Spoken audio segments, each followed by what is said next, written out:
Comes at the periphery. So that's the opportunity, that's the dream I had, that I need to create that experiment so that tomorrow will not be left behind or left or unseated by some unknown school which actually focuses only on AI and comes with the program, and they are in demand, and our traditional graduates I'll still say they'll be in demand, but not in that great demand as they are today. So with that, I would say I ended up meeting Chandrika. I've been trying to talk to several other benefactors. Talks were already on, and I shared with her earlier during those 3-day discussion, and she said, "Why are you talking for so many months?" I said, "Well, the money is not easy to come from donors." She said, I will sign it in before my departure. And we looked for an auspicious moment of those 3 days of our stay, and the MOU was signed in 3 days, and I think money arrived in a 1 week or 10 days of time. So thank you, Chandrika, once more for making our dream a reality. Also putting IIMA Ahmedabad at forefront of the technology and AI-led and becoming an AI-led business school where we can provide the leadership one more time like we have provided in the past. Again, continue to provide leadership to rest of the business schools in not only in this country and abroad. Thank you very much.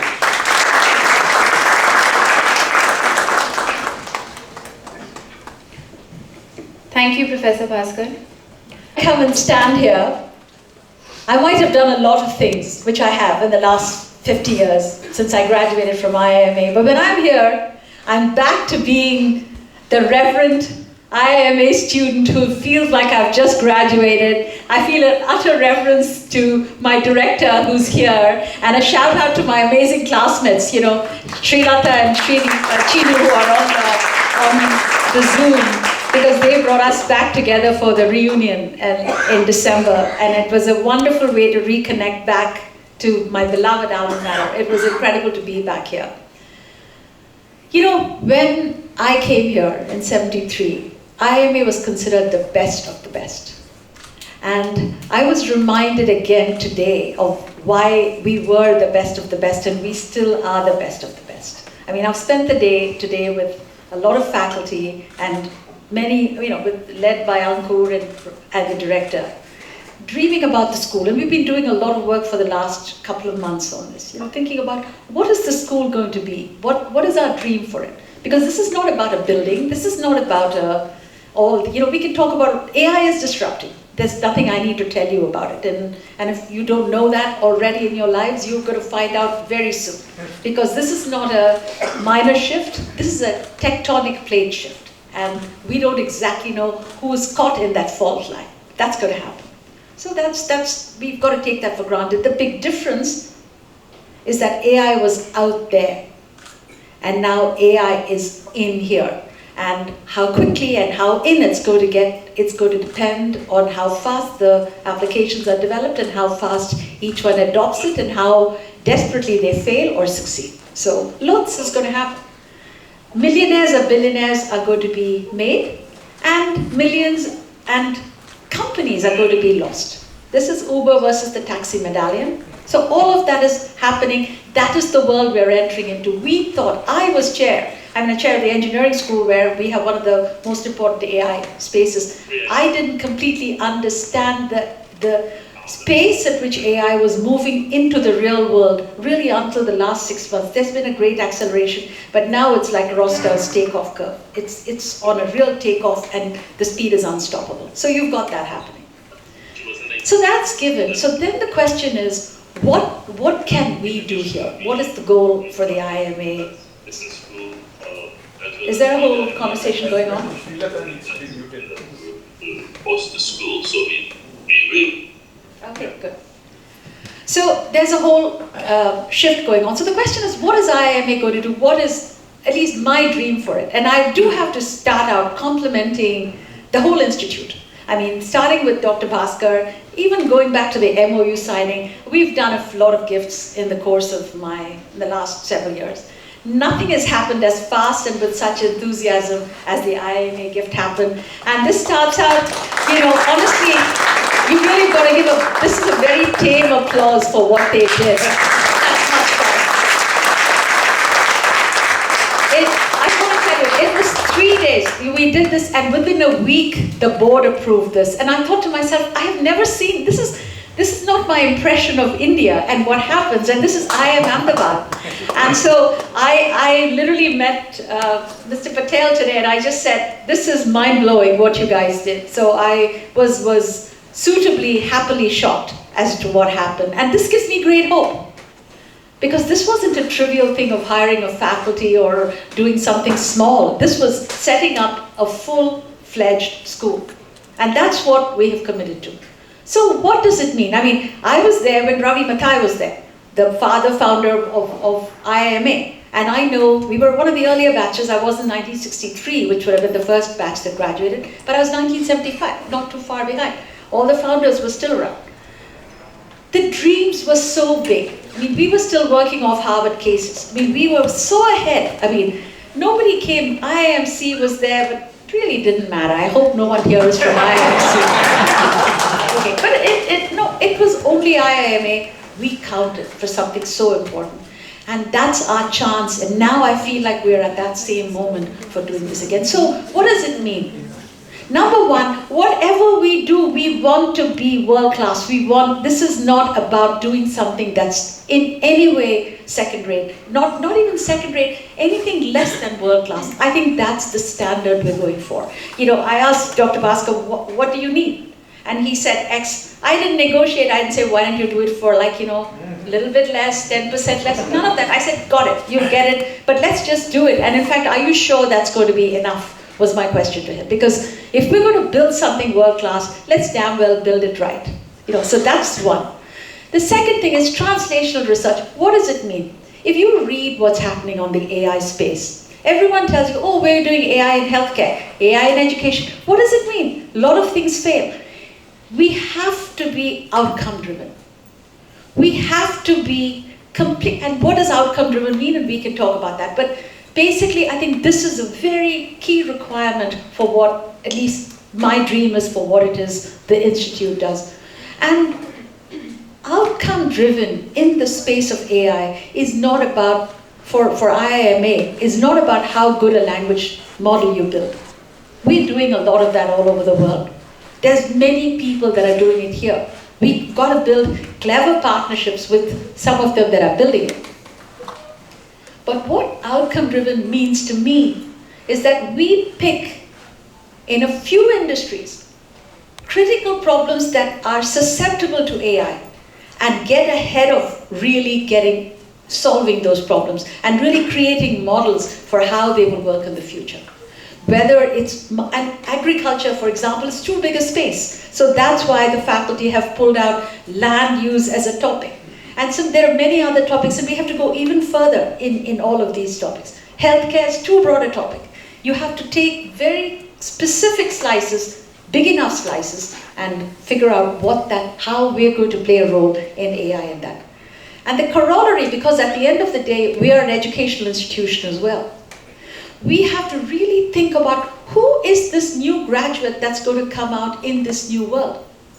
Dr. Patel, Mr. Patel said that, is our traditional model going to be replaced if you have got daily changes in your business system? If your business processes are completely different from what they were 6 months ago, and if you are a person who's a straight-jacketed finance professional and that's the only thing you do, and then Claude, whatever, has basically solved your finance problems far better than you can, has got deeper domain knowledge faster than you can do, what is your role? What job do you have?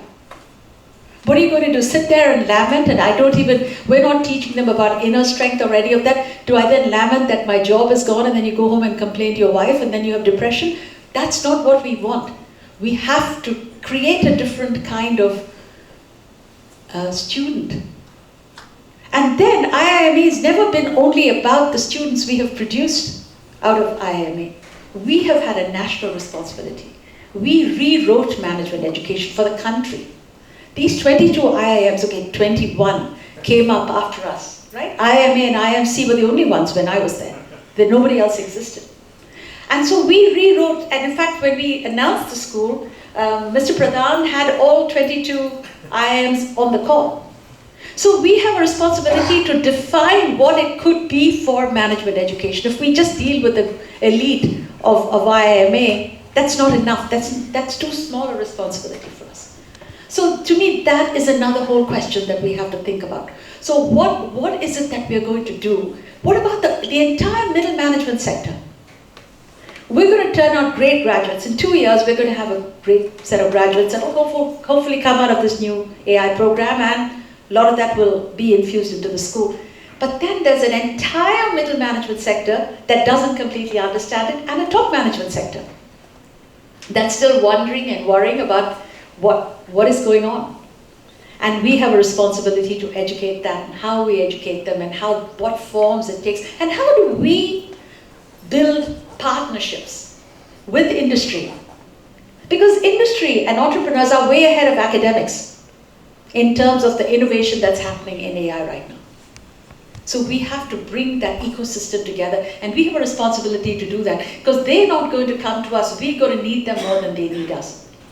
So I think this is going to require a fundamental change in the way we operate in this. And I think Dr. Bhaskar's point about this being a beta site, almost, the AI school, that will allow us to do some very unique and different things, different forms of pedagogy, different forms of instruction, different forms of engagement with industry, and different forms of entrepreneurship is going to be the way of the future. I have great hopes, and I can tell you, I've been blown away by the willingness of faculty to explore all ideas, blue sky, anything. I mean, I can come up with all the crazy thoughts I like, but unless you have people on the ground. And I'll tell you, the more sophisticated and the more prestigious an institution is, like IIMA is the top of the game, the more difficult it is to make change, because you don't want to upset the apple cart. And so this makes it even more impressive that we have such open-mindedness. So hats off to all of you for being part of this journey and exploring all the options. So with that, I just want to say, you can say philanthropist, this, that, and the other, but ultimately, this is a gift for me that keeps on giving. I'm the one it's a privilege to be back here. It's a privilege to interact with these amazing minds, and I've learned so much in the last 2 months just about India and the issues, about how we can apply AI, because we've been engaged in a very deep dive with Dr. Sinhan and a whole team of people from McKinsey. Thank you, Ramesh, and the people that have given us a whole team from McKinsey to work with us. Because I'm less interested in the buildings. I'm much more interested in what program we can build to change the world and make IIMA better. Thank you all. And I hope all of you in industry will be out here supporting this school. Thank you.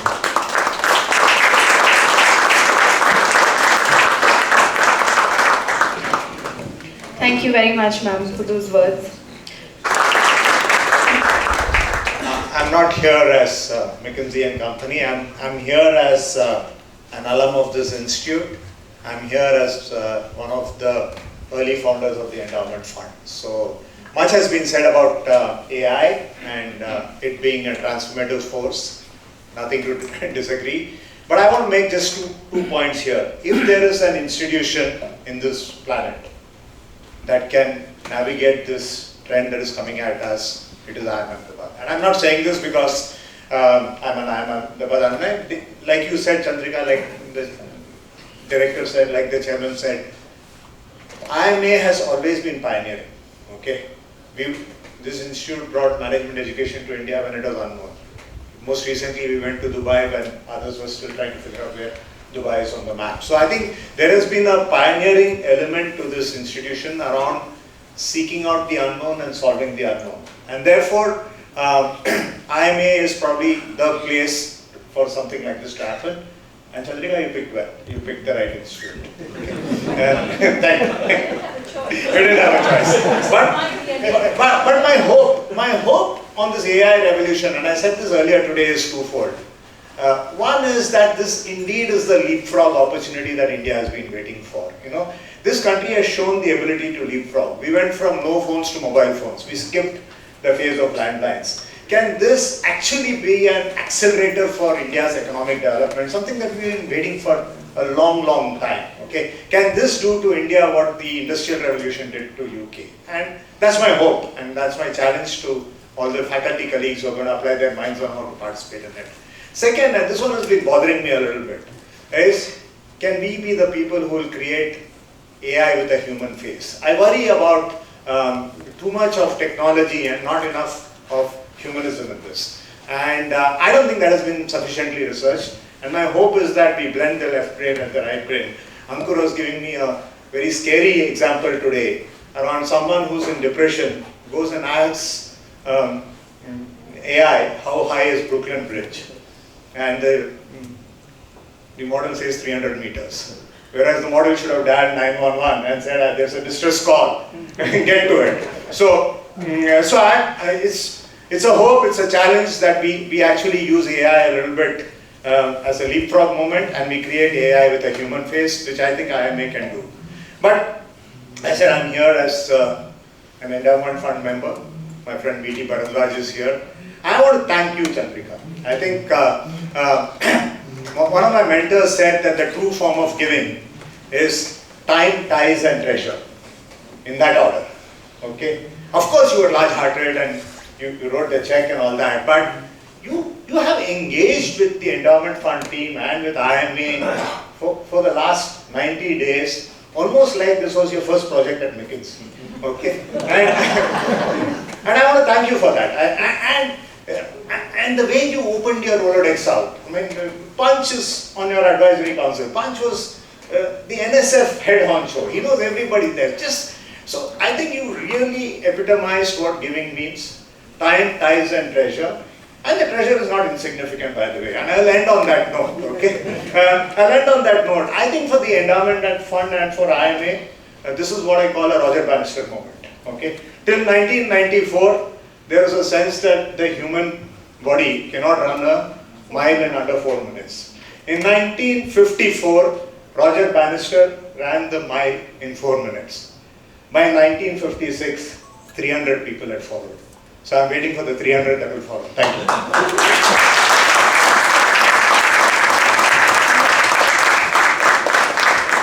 Thank you, sir. We are delighted to have here for this press conference our eminent panel of speakers on the inauguration of Krishnamurthy Tandon School of Artificial Intelligence at IIM Ahmedabad.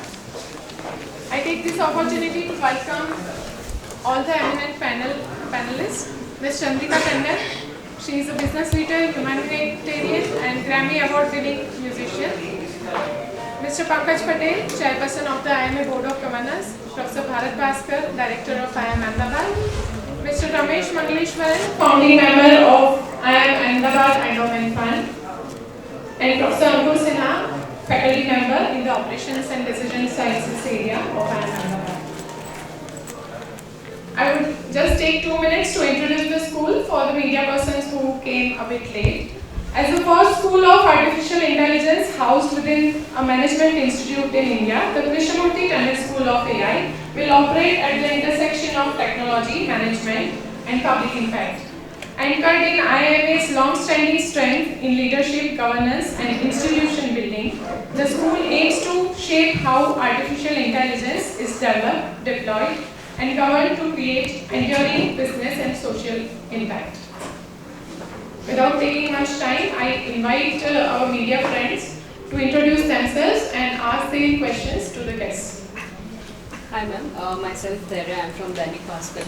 So ma'am, you have worked with the global leadership and global level. So we as a country, where we are as in terms of AI right now, so how do they perceive our country as of now?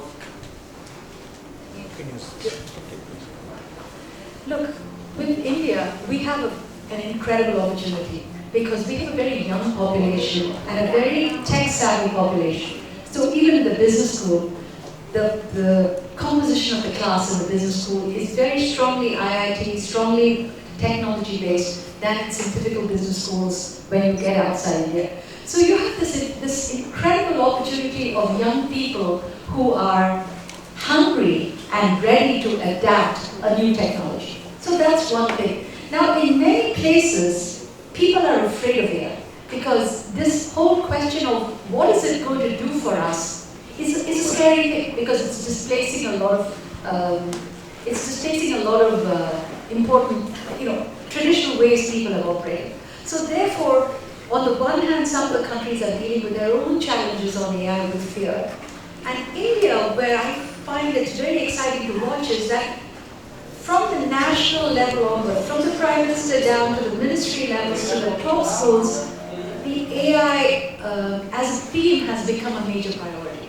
And what is also impressive is that the message of AI being democratized and being used for social good is a very powerful motivator. Because we're no longer thinking about how can AI make money for me. We're thinking how can we change the social landscape of India with AI. So that, I think, is what's the greatest distinguisher of India.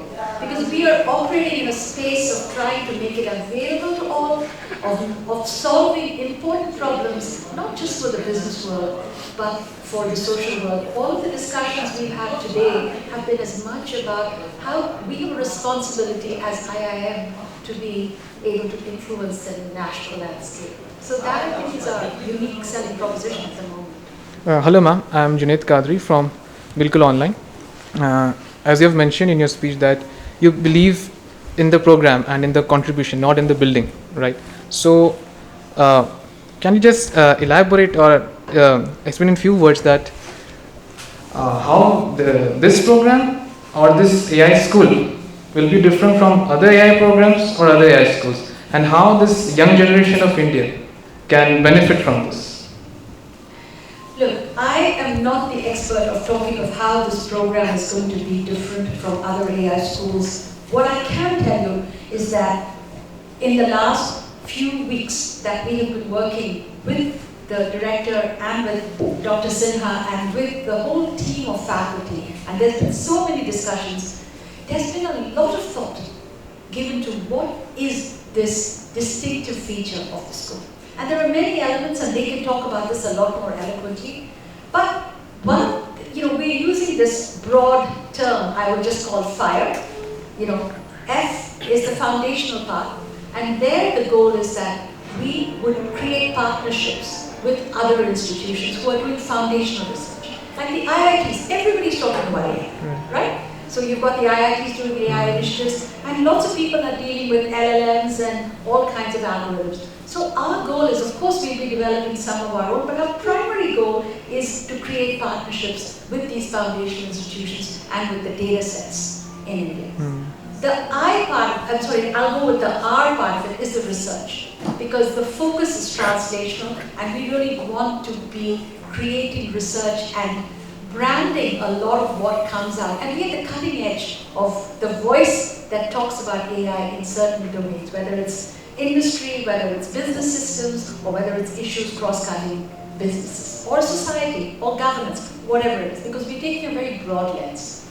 Now the E part is education. That has been IIM's overall focus, right? And education is not just for the current students, but it's education, thinking about what is the new graduate going to look like. What are the key skills? This whole afternoon, Dr. Sinha and his faculty spent a lot of time thinking about what do we want? How do we completely blow up the curriculum and think of a new way that we bring in students? And then the education is also about educating the middle managers, who are not just alumni but the whole country. So, and then the last, which is something which I don't want to leave out, is impact. The I part of the FIRE. Impact is two things. One is a lot of the research and the innovation isn't happening in academia alone. It's happening in industry. It's happening with entrepreneurs. It's happening in the application space. It's happening globally.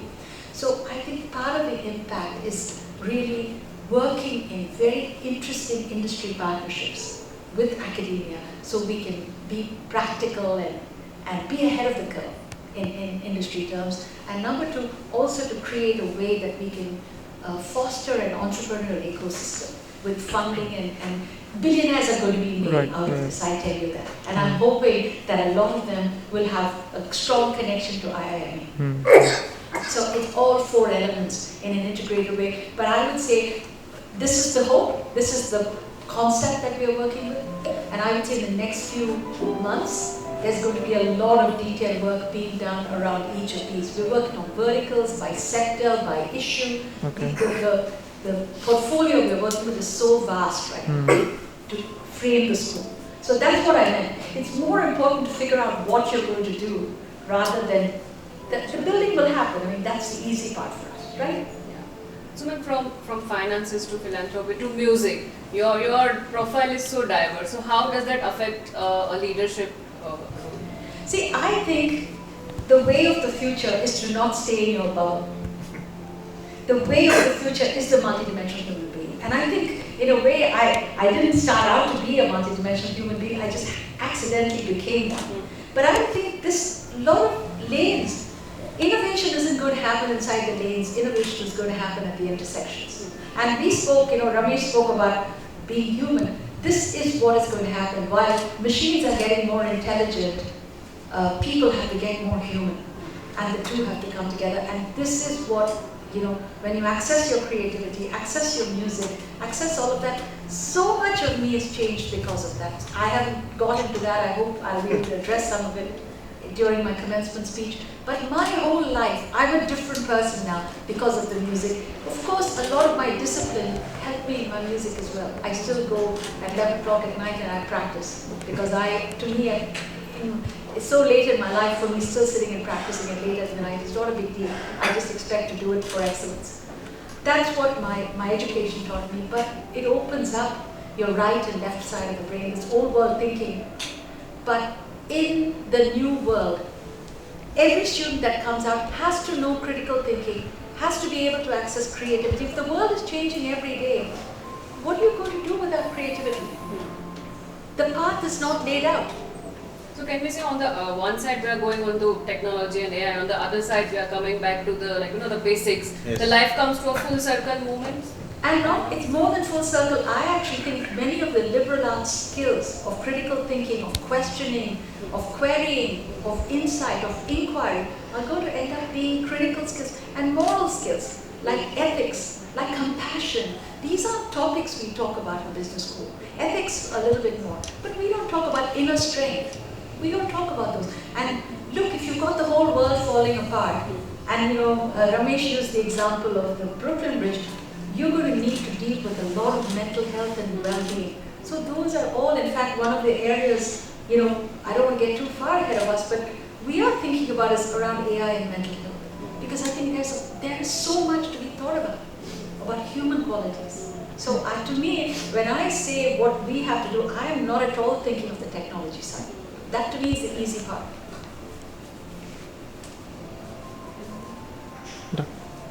I think Professor Bhaskar would also have some take on the same question.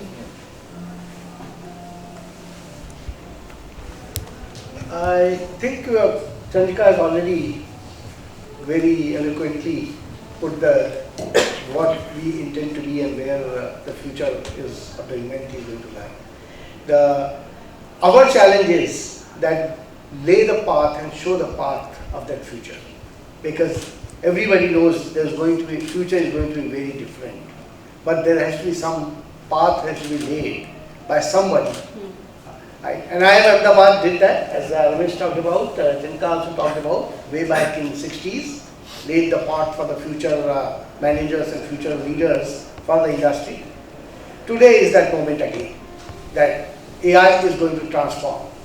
In that transformational role, there has to be a path by which we can take our youth and move forward. Many of the characteristics of those future professionals, she has already talked about, having compassion, having human values, having the sensitivity, inner strength. Because the routine jobs, or what you talked about, what can be automated, will be done autonomously. Earlier we were talking about automating it. Now we are saying that autonomously that will be done. That part will be taken away. But then still humans will never know. Otherwise our lives will be highly mechanized.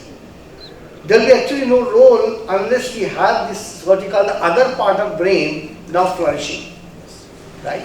The analytical part of the brain, much of the load will be served by the machines or autonomous systems. The creative part of the brain, critical thinking part of the brain has to become activated.